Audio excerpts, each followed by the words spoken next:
gains by Ukrainian troops on the southern front could open the way for pushing the Russians back to the annexed Crimean Peninsula, Foreign Minister Dmytro Kuleba has said. He said this became possible after Kyiv liberated the strategically important village of Robotyne in the Zaporizhzhia region. Russia's military says its forces are still holding on to the village.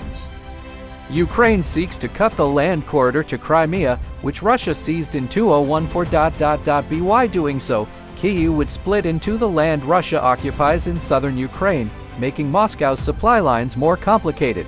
Speaking at a recent meeting of French ambassadors in Paris, Mr. Kuleba said, having entrenched on its Robotyne's flanks, we are opening the way to Tokmak and eventually Melitopol and the administrative border with Crimea.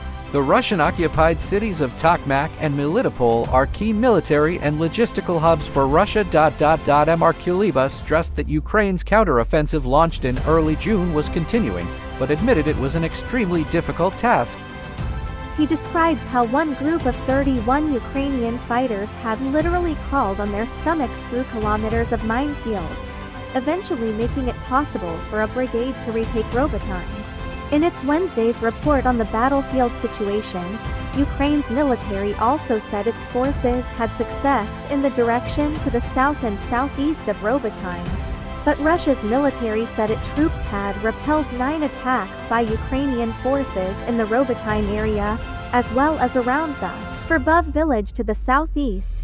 Moscow, which claims to have prepared 3 defensive lines in the south, has repeatedly described the Ukrainian counter-offensive as a total failure, costing many soldiers lives with little progress. Kyiv launched its counter-offensive after securing modern weapons from its allies in the west and preparing assault battalions.